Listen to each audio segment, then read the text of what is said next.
Bom, boa tarde, meus amores. Espero que vocês estejam bem, né?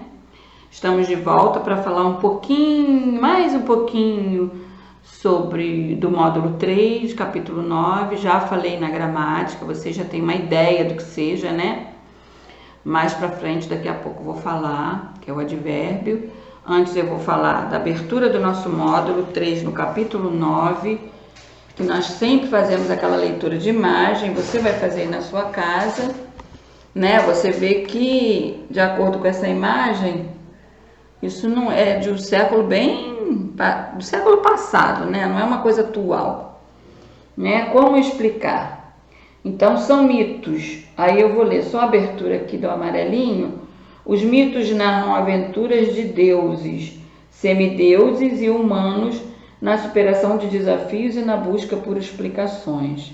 Além dos mitos, outros textos buscam explicar fatos e fenômenos, como os textos de divulgação científica, que apresentam explicações com base em pesquisas, descobertas e verdades científicas. Tem a fonte que você deve sempre ler e fala sobre deuses, sobre mitos, né? É o que o seu texto também fala, sobre Zeus, né? A Caixa de Pandora, que fala sobre os mitos. Então, os mitos são histórias narradas para explicar a origem das coisas. Nessa leitura, você vai conhecer uma narrativa mitológica, né? Aí aqui tem aquela perguntinha: que filme, desenho animado ou história relacionados à mitologia você conhece? Vocês conhecem um muito famoso, né? Vamos pensar e na nossa live vamos falar. 60, 61 é texto, 62 também. Leiam com atenção, que é para na página 63 vocês poderem fazer a interpretação oral e também a escrita. Bom, número 1 da oral. A narrativa que você leu é sobre o mito, a Caixa de Pandora.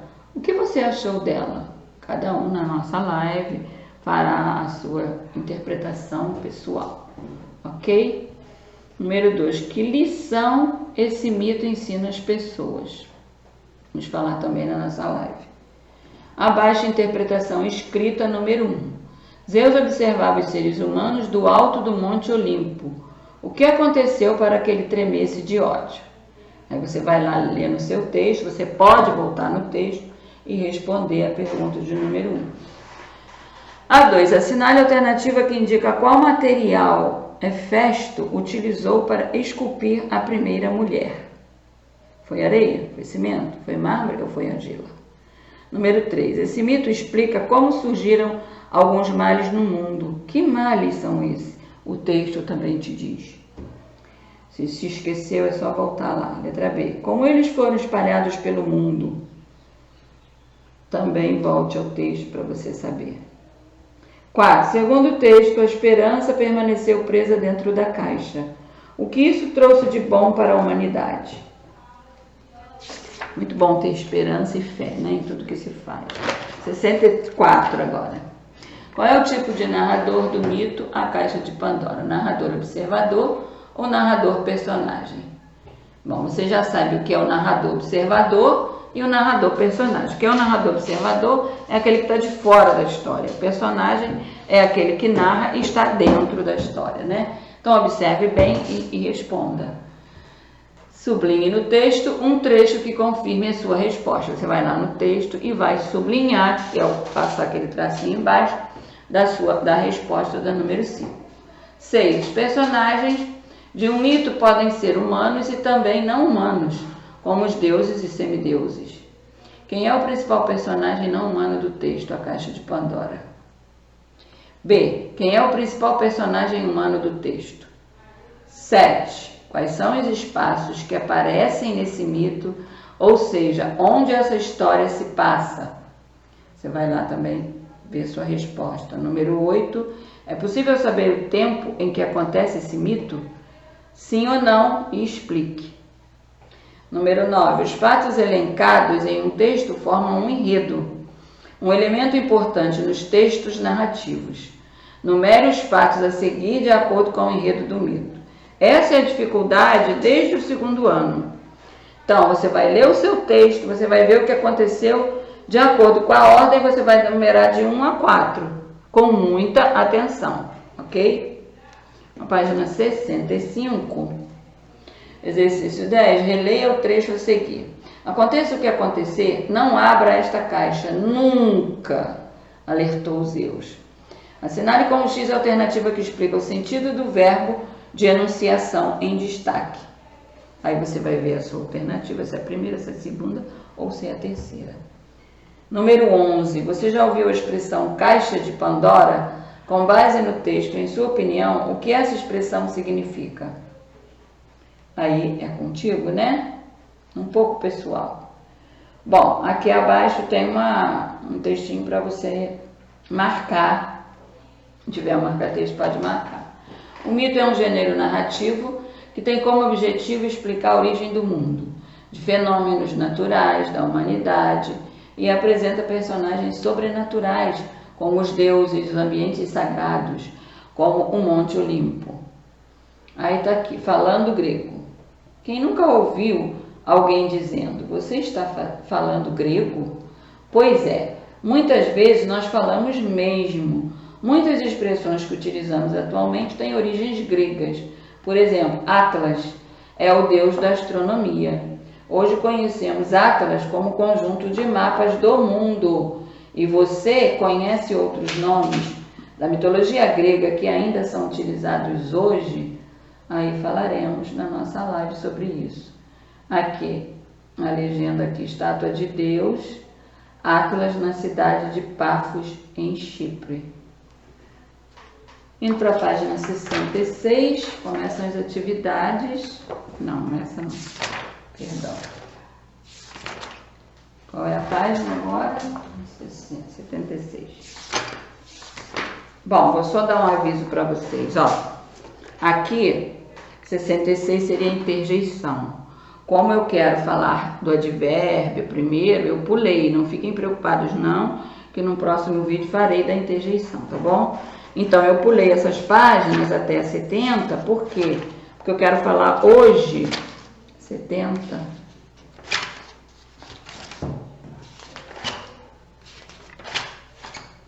que eu vou, 60, 65, eu vou para 76, que fala do advérbio, tá bom? Por que advérbio?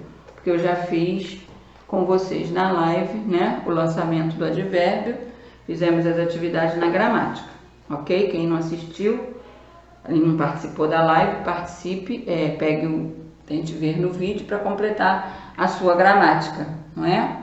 Página 76, que vai até a 80. Então, advérbio. Agora vamos estudar um termo que se relaciona ao verbo.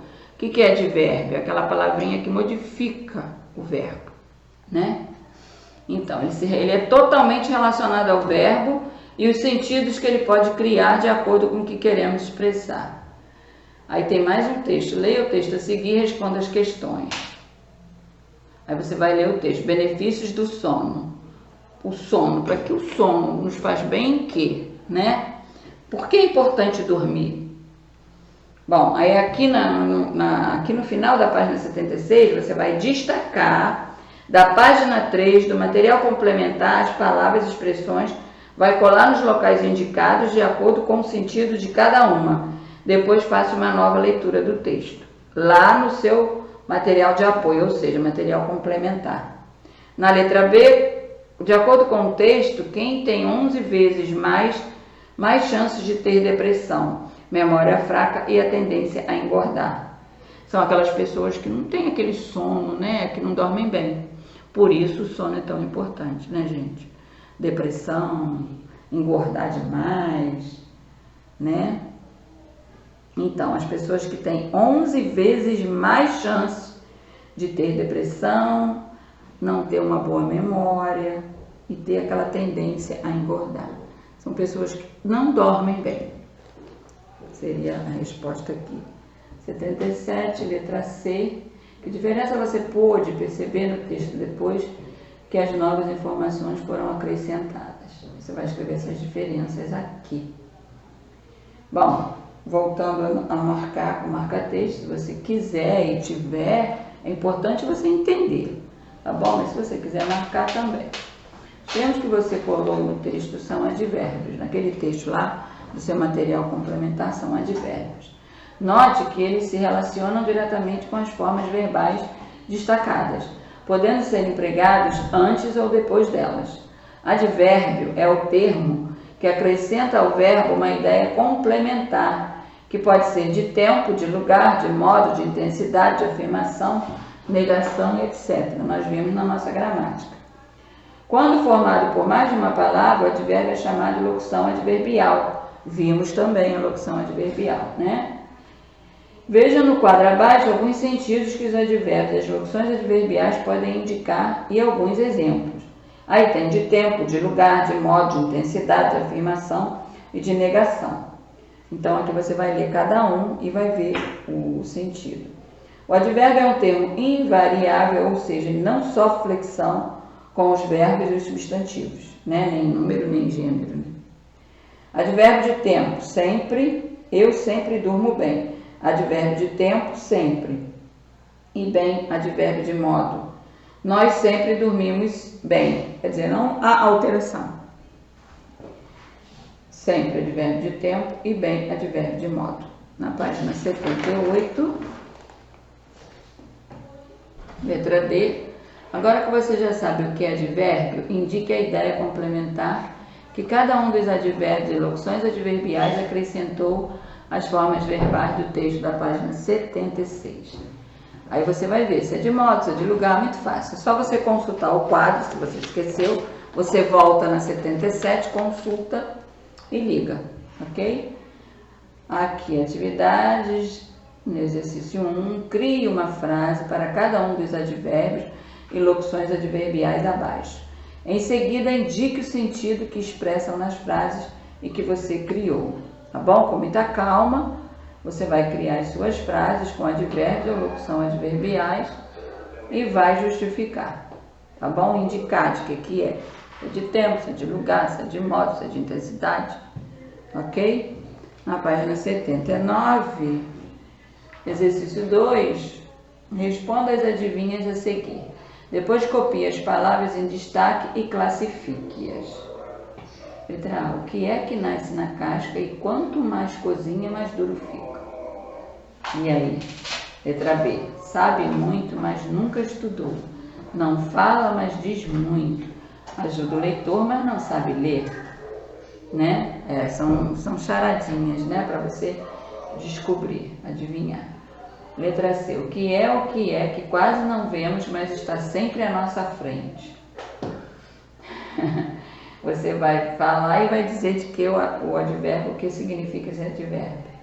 Exercício 3, leia a tirinha abaixo e responda as questões. Aí você vai ler essa tirinha com muita calma e vai responder na letra A. O que o Calvin fez com a bússola do pai dele? Letra B. O que a palavra hoje no primeiro quadrinho indica? Como ela é classificada? Muito fácil, né? Na letra C, indique o sentido que os advérbios expressam na fala do Calvin e no segundo quadrinho. Então, você vai ver sempre o que quer dizer no segundo quadrinho. Em cima, embaixo e mesmo. 79, agora vamos para 80 e a última página de hoje. Exercício 4. Observe as capas de livro abaixo e contorne os advérbios e as locuções adverbiais empregadas nos títulos. Então, você vai nas 3 capas e vai envolver os advérbios ou locuções adverbiais desses títulos. Agora, indique o sentido dos termos que você contornou nos títulos. 5. Reescreva as frases a seguir, trocando o advérbio em destaque por outro que apresente uma ideia contrária, né? Um antônimo. Faça as alterações necessárias. O Rio fica próximo à minha cidade natal. Qual é o antônimo de próximo? Você vai escrever aí. B. Nesta semana, meu computador está funcionando mal. O antônimo de mal com L, você já sabe que é bem, que a gente já aprendeu. Na letra C, hoje eu comi muito no almoço. Então, muito, qual é o contrário de muito? O antônimo de muito. Você vai completar a sua frase. Na letra D, meu avô sempre pesquisa receitas culinárias na internet. O que o antônimo de sempre é o quê? Aí você escreva aí. Encerramos aqui hoje na página 80. Lembrando que qualquer dificuldade, qualquer dúvida, vocês podem solicitar ajuda, tá bom? Um beijo para vocês.